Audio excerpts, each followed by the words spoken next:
పాలవాడికి నీళ్ళవాడికి, కూరగాయలవాడికి ఇంటి ఓనర్కి, పానీపూరి బండోనికి, తల్లికి, చెల్లికి, అన్నకి, అక్కకి, భర్తకి, భార్యకి, ఆఖరికి బిచ్చగాడికి కూడా. ఏంటనుకుంటున్నారా? డబ్బులు ఇవ్వాలి అనుకుంటే పేటిఎం చెయ్యి అంటూ ఒకప్పుడు మన ఇండియన్స్ తెగ వాడేశారు యాప్ని. 2010లో లాంచ్ అయిన పేటిఎం యాప్ డిజిటల్ ట్రాన్సాక్షన్స్ లో కొంతకాలం రారాజుగుండేది. కానీ నెమ్మదిగా బాహుబలి విగ్రహం ముందు బల్లాల దేవుడి విగ్రహంలా అయింది పేటిఎం పరిస్థితి. ఎప్పుడైతే అనగా 2016లో మార్కెట్లోకి ఫోన్ పే అడుగుపెట్టే నాటికే పేటిఎంకి 100 మిలియన్ల కస్టమర్ల సపోర్ట్ ఉంది. కానీ ఇప్పుడు మార్కెట్ షేర్లో పేటిఎం దాదాపు కనుమరుగయ్యే పరిస్థితి ఏర్పడింది. ఇంతలా పేటిఎం బిజినెస్ సగానికి సగం తగ్గిపోవడానికి ఫోన్ పేనే ఒక కారణం. అసలు ఫోన్ పే చేసిన ఒప్పేంటి, పేటిఎం చేసిన తప్పేంటి, పేటిఎం చావుకి కారణమైన ఫోన్ పే మాస్టర్ స్ట్రోక్స్ ఏమిటి, ఎందుకని గూగుల్ వారి జీపే సైతం ఫోన్ పేని ఢీకొట్టలేకపోతుంది, అసలు ఫోన్ పే చేస్తున్న తెలివైన బిజినెస్ స్ట్రాటజీస్ ఏంటి, ఇలా చాలా విలువైన విషయాలతో పాటుగా కొన్ని భయంకరమైన నిజాలని కూడా ఈ వీడియోలో మీకు తెలియజేయబోతున్నాం. వీడియోలో ఇన్ఫర్మేషన్ అనేది అదిరిపోతుంది, ఎండ్ వరకు మిస్ కాకండి. అండ్ ఇలాంటి మరిన్నో ఇన్ఫర్మేటివ్ వీడియోస్ని మీ కొరకు తెచ్చేందుకు మీ సపోర్ట్గా ఈ వీడియోకి జస్ట్ లైక్ చేయండి చాలు. అండ్ వీడియోలో వెళ్ళడానికంటే ముందుగా డిజిటల్ పేమెంట్స్ కోసం మీరు ఎక్కువగా వాడుతున్న యాప్ ఏమిటి తప్పకుండా కామెంట్ చేయండి. సో లేట్ చేయకుండా let's get into the video.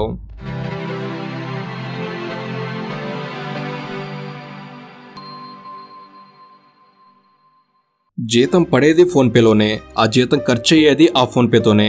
బహుశా కాగితం నోటుని కల్లారో చూసుకునే రోజులు పోబోతున్నాయి అనుకోవచ్చు. 2016 నవంబర్ 8న రాత్రి టైం సరిగ్గా గుర్తులేదు, మోడీ గారు టీవీలోకి వచ్చి మేరీ దేశ్ వాసియో అని ఆ అర్ధరాత్రి నుండి 500-1000 రూపాయల నోట్లు బ్యాన్ చేసేశారు. ఇక అప్పటి నుండి ఇండియాలో చాలా మంది మనకెందుకు ఈ నోట్ల కట్టల గోల, శుభ్రంగా ఫోన్లో యాప్లు నమ్ముకుంటే పోలా అనుకుంటూ పేటిఎం, ఫోన్పే, గూగుల్ పే అంటూ రకరకాల యాప్లను వాడడం మొదలుపెట్టారు. అలా కూరగాయలు అమ్ముకునే వాళ్ళ దగ్గర నుండి కోట్లలో బిజినెస్ చేసే వాళ్ళ వరకు దాదాపుగా అందరం కూడా డిజిటల్ పేమెంట్స్ కోసం ఈ యాప్స్ని ఇప్పుడు వాడుతున్నాం. ప్రస్తుత 2024 లెక్కల ప్రకారం యూపీఐ మార్కెట్ షేర్ వాల్యూ చూసుకుంటే ఫోన్పే సింగిల్గా 48.3% ఉంటే గూగుల్ పేది 37%, పేటిఎంది 7.8%, ఇతర యాప్స్ది 6.9%గా షేర్ ఉంది. అంటే ప్రస్తుతానికి డిజిటల్ పేమెంట్స్ రంగంలో రారాజుగా వెలుగుతున్నది మాత్రం ఫోన్పేనే. అతి తక్కువ కాలంలోనే ఫోన్పే మార్కెట్లో ఇంత షేర్ని పొందడానికి వాళ్ళు వాడిన బిజినెస్ స్ట్రాటజీస్ ఏంటి? రండి ఇప్పుడే వాటిని డీకోడ్ చేద్దాం. మనం మనీని ఆన్లైన్ ట్రాన్స్ఫర్ చేస్తున్నాం కదా, ఇలా ట్రాన్స్ఫర్ చేయడానికి గల కారణం యూపీఐ అంటే యూనిఫైడ్ పేమెంట్ ఇంటర్ఫేస్. దీన్ని national payments corporation of India NPCI అభివృద్ధి చేసింది. దీన్ని రిజర్వ్ బ్యాంక్ ఆఫ్ ఇండియా అనగా ఆర్బీఐ నియంత్రిస్తుంది. యూపీఐ ప్రతి యూజర్కి ఒక ప్రత్యేకమైన యూపీఐ ఐడిని క్రియేట్ చేస్తుంది.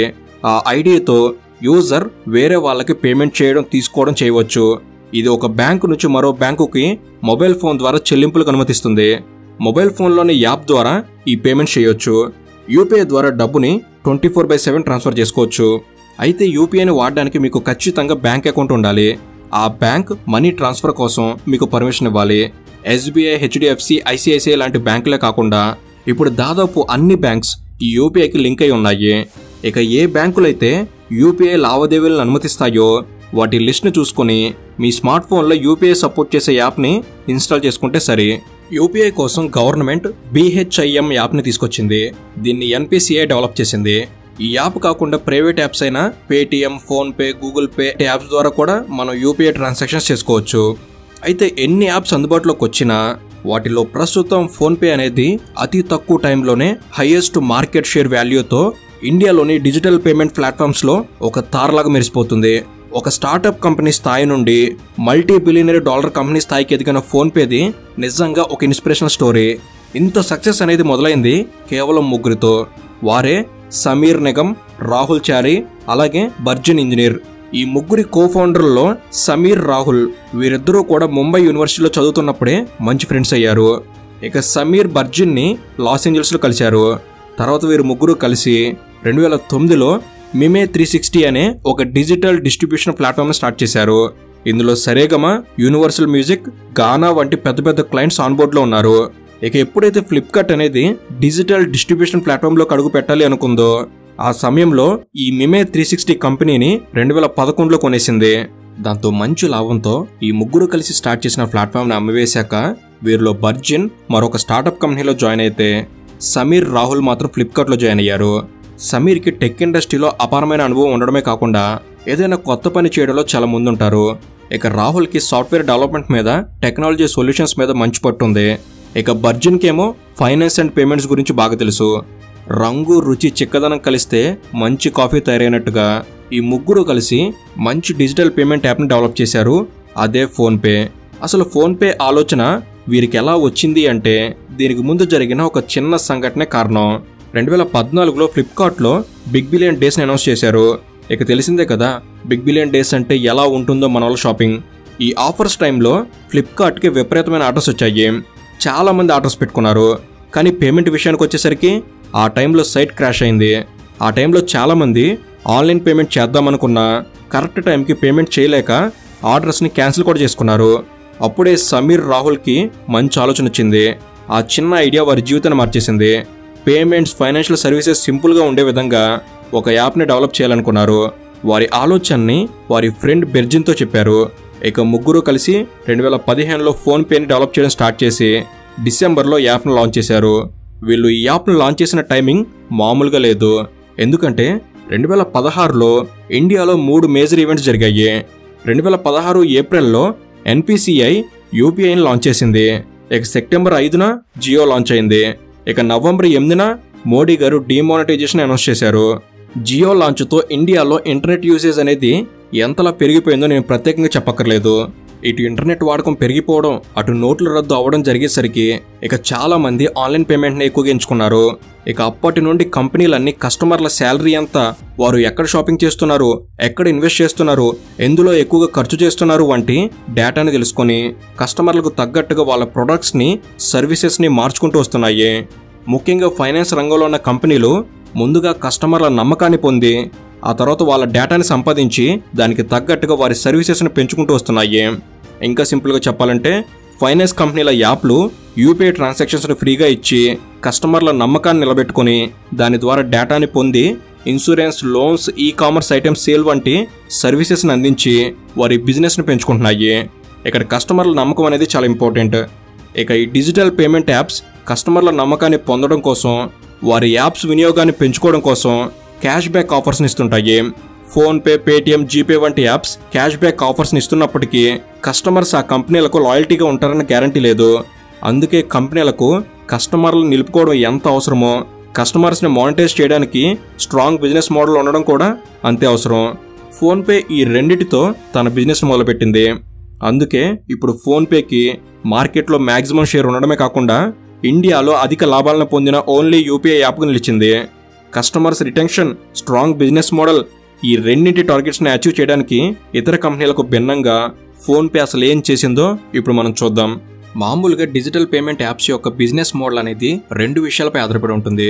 ఒకటి కస్టమర్ సైడ్, 2 మర్చెంట్ సైడ్ అంటే వ్యాపారి వైపు. పేటిఎం, ఫోన్పే 2 యాప్స్ కూడా సేమ్ బిజినెస్ మోడల్ని ఫాలో అవుతున్నాయి. కానీ పేటిఎం చేసిన చిన్న పొరపాటు ఆ కంపెనీ షేర్ పడిపోవడానికే కారణమైంది. అదేమిటో అప్కమింగ్లో ఎక్స్ప్లెయిన్ చేస్తాను. ఇక మనం ముందుగా ఇప్పుడు కస్టమర్ సైడ్ గురించి మాట్లాడుకుంటే ఇందులో కస్టమర్ అవగాహన అనేది అవసరం. సాధారణంగా మనం అంటే పేమెంట్ యాప్ని వాడే కస్టమర్స్ యూపీఐ ట్రాన్సాక్షన్స్ కోసమే మెయిన్గా ఆ యాప్స్ని వాడతారు.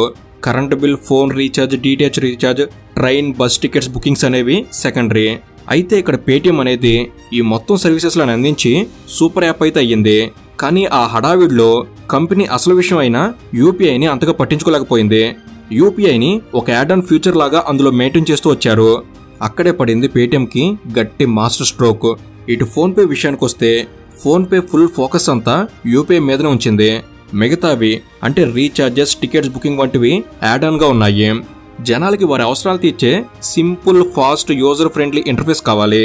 దీనికి ఎగ్జాంపుల్ చెప్పాలంటే ఫేస్బుక్లో అన్నీ ఉన్నా ఇన్స్టాగ్రామ్ దానికంటే ఎక్కువగా ఎందుకు పాపులర్ అయ్యింది అంటే జనాలు ఫోటోలు, వీడియోలు షేర్ చేసుకోవడానికి వీలుగా ఉండే యూజర్ ఫ్రెండ్లీ ఇంటర్ఫేస్ ఇన్స్టాగ్రామ్లో ఉంది కాబట్టి. అలాగే పేటిఎంలో అన్నీ ఉన్నా దాని యూజర్ ఇంటర్ఫేస్ అనేది కస్టమర్స్ని ఇబ్బంది పెడుతుంది. మరి గూగుల్ పే సంగతి ఏంటని అనుకోవచ్చు. గూగుల్ పే అంతగా ఫేమస్ అవ్వలేదు అనే విషయానికి వస్తే గూగుల్కి కస్టమర్ డేటా అనేది చాలా అవసరం. వాళ్ళు ఏం వెతుకుతున్నారు, ఎక్కడ పేమెంట్ చేస్తున్నారు, వారి లొకేషన్ ఏంటి వంటి వివరాలు అవసరం. ఆ వివరాలతో వాళ్ళు వాళ్ళ మిగతా సర్వీసెస్ని ఇంప్రూవ్ చేసుకుంటారు.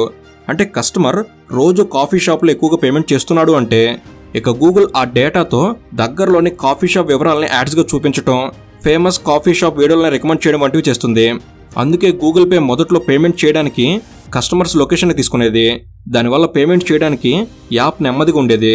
కానీ జనాలకి ఫాస్ట్ అండ్ ఈజీ ఎక్స్పీరియన్స్ కావాలి కదా, దానివల్ల గూగుల్ పే అంతగా ఫేమస్ అవ్వలేదు. ఇక బిజినెస్ని మొదలుపెట్టాక అందులో ఎక్స్పెన్షన్ అనేది అవసరం. బిజినెస్ని విస్తరించడంలో పేటిఎం, ఫోన్పే రెండూ కూడా వేరువేరు బిజినెస్ మోడల్స్ని ఫాలో అయ్యాయి. ఇందులో పేటిఎం కాస్త దూకుడుగా వ్యవహరించిందని చెప్పవచ్చు. బిజినెస్ని ఎక్స్పాండ్ చేయడానికి పేటిఎం సొంతంగా ఇన్వెస్ట్ చేసుకుంటే ఫోన్పే మాత్రం వేరే కంపెనీలతో కొలాబరేట్ అయ్యి బిజినెస్ని పెంచుకుంది. అంటే ఉదాహరణకి ఈ కామర్స్ రంగంలోకి అడుగు పెట్టడానికి ఫోన్పే కంపెనీ ఓఎన్డీసీతో కొలాబరేట్ అయ్యి పిన్ కోడ్ని స్టార్ట్ చేసింది. అంతేకాదు ఈ రంగంలో ఆల్రెడీ ఇండియాలో దిగ్గజ కంపెనీలైన ఫ్లిప్కార్ట్, అమెజాన్లు ఇందులో భాగస్వాములుగా ఉన్నారు. ఇక ఇటు పేటిఎం మాత్రం డైరెక్ట్గా స్క్రాచ్తో పేటిఎం మాల్ లాంచ్ చేసింది. కానీ ఎప్పుడైతే చైనా వ్యాపార సంస్థ అయిన ఆలీబాబా పేటిఎం నుంచి బయటకు వచ్చిందో ఇక అప్పుడు పేటిఎం మాల్ని మూసివేయాల్సి వచ్చింది. దాని తర్వాత పేటిఎం కూడా ఓఎన్డీసీకి షిఫ్ట్ అయింది. ఇక ఇటు ట్రావెలింగ్ విషయానికి వస్తే ఫోన్పే, రెడ్ బస్, అబీబస్, ఇగ్జిగోతో కొలాబరేట్ అయితే పేటిఎం మాత్రం పేటిఎం ట్రావెల్ స్టార్ట్ చేసింది. ఇక్కడ PhonePe company ticket booking, e commerce వంటి ఫ్యూచర్స్ కోసం ఎక్కువ ఖర్చు పెట్టాల్సిన పని లేదు. ఎందుకంటే అదంతా అవుట్ సోర్సింగ్తో నడుస్తుంది. ఒకవేళ లాస్ ఎక్కువగా వస్తే ఆ కంపెనీలతో ఒప్పందాలు రద్దు చేసుకుంటుంది. కానీ పేటిఎం సంగతి అలా కాదు. పేటిఎం ఈ ఫ్యూచర్స్ని డైరెక్ట్గా మెయింటైన్ చేయడం వలన లాస్ వస్తే వాటిని వేరే వాళ్ళకి అమ్మాలి, లేదా వాటిని పర్మనెంట్గా మూసేయడమైనా చేయాలి.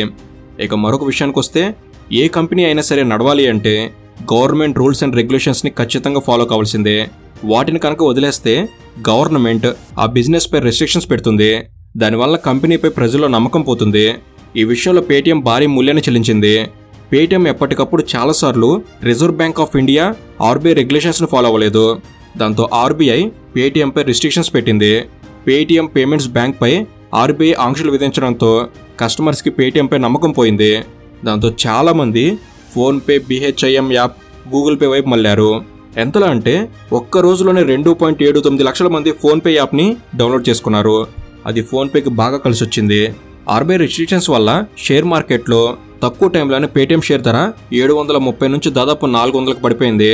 పేటిఎంపై కస్టమర్స్కి నమ్మకం లేకపోవడంతో వారు ఇతర యాప్స్కి షిఫ్ట్ అవడంతో పేటిఎం రెవెన్యూ కూడా భారీగా తగ్గి నష్టాల్లోకి వెళ్ళింది. సో ఇక ఇప్పటి వరకు బిజినెస్ మోడల్లో కస్టమర్ సైడ్ గురించి మనం తెలుసుకున్నాం. ఇక ఇప్పుడు మర్చెంట్ సైడ్ ఎలా ఉంటుందో కూడా చెప్తాను.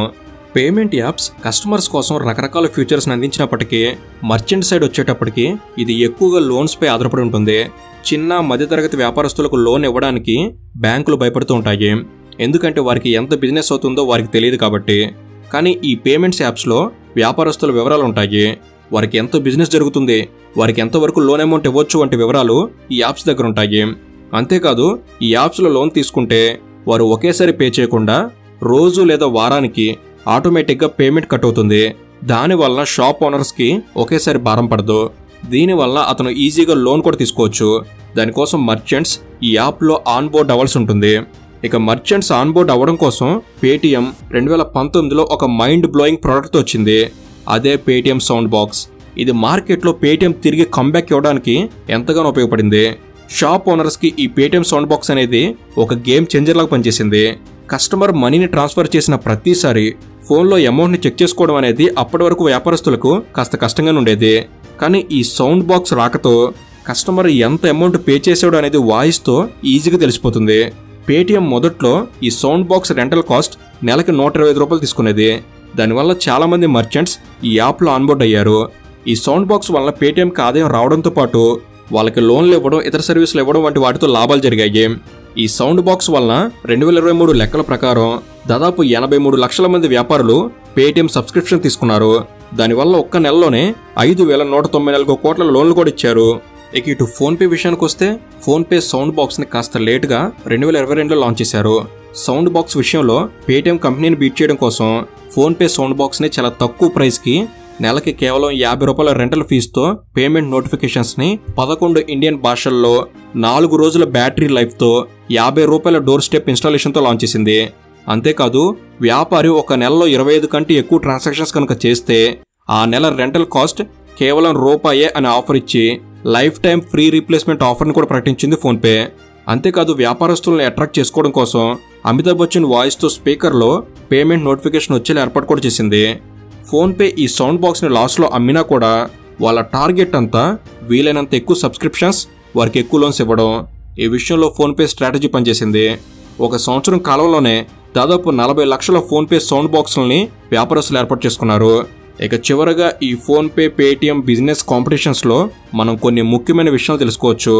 ఇవే ఫోన్పే మార్కెట్ షేర్ పెరగడానికి, మరోవైపు పేటిఎం డౌన్ఫాల్కి గల కారణాలని అనుకోవచ్చు. నెంబర్ 1, కంపెనీలు ఎప్పుడూ కూడా గవర్నమెంట్ పాలసీస్, డెసిషన్స్ పై ఒక కన్నేసి ఉంచాలి. ఎన్పిసిఐ యూపీఐని లాంచ్ చేయగానే ఫోన్పే దీని మీదనే ఎక్కువగా ఫోకస్ చేసింది. కానీ ఆ టైంలో పేటిఎం తన వ్యాలెట్ మీదనే ఫోకస్ ఉంచడంతో పేటిఎంకి గవర్నమెంట్ యూపీఐ గురించి అర్థం కావడానికి కాస్త లేట్ అయింది. ఈలోగా నష్టాలు మొదలయ్యాయి. నెంబర్ 2, కస్టమర్స్, మర్చెంట్స్ అవసరాలను అర్థం చేసుకుని వారి మధ్య బంధాన్ని సులభతరం చేయడం కోసం ఎప్పటికప్పుడు ఈకో ఫ్రెండ్లీ సిస్టమ్కి తగ్గట్టుగా ప్రొడక్ట్ లాంచ్ అనేది జరుగుతూ ఉండాలి. ఎలా అయితే పేటిఎం సౌండ్ బాక్స్ను లాంచ్ చేసిందో అలా ఈ సౌండ్ బాక్స్ వలన పేటిఎం వేల కోట్ల రూపాయల లోన్స్ని ఇవ్వగలిగింది, రెవెన్యూని జనరేట్ చేసుకోగలిగింది.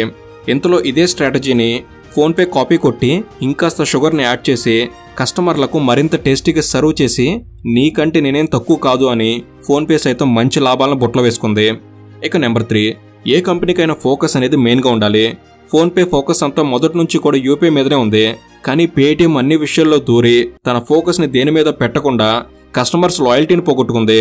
దాంతో పేటిఎం అన్నింట్లో గుడ్గా ఉన్నా చివరికి వచ్చేసరికి ఎందులోనూ గ్రేట్ అవ్వలేకపోయింది. సో ఇది ఫ్రెండ్స్, ఫోన్పే అనేది ఆకాశానికి ఎదిగి పేటిఎం అనేది భూగోళానికి దిగిపోవడానికి గల కారణాలు. ఈ వీడియో అనేది మీరు కొన్ని కొత్త విషయాలు తెలుసుకోవడంలో ఎంతో కొంత ఉపయోగపడిందని నేను భావిస్తున్నాను. ఈ వీడియో కనుక మీకు నచ్చినట్లయితే జస్ట్ లైక్ చేయండి చాలు. ఇలాంటి మరెన్నో ఇన్ఫర్మేటివ్ వీడియోస్ అనేవి ఇక్కడ నుంచి రాబోతున్నాయి. అవన్నీ మీ వరకు చేరేందుకు తప్పకుండా మన తెలుగు నాలెడ్జ్ సబ్స్క్రైబ్ చేసుకుని బెల్ని ఆల్లో పెట్టుకోగలరని మనవి. Thank you for watching. Have a good day.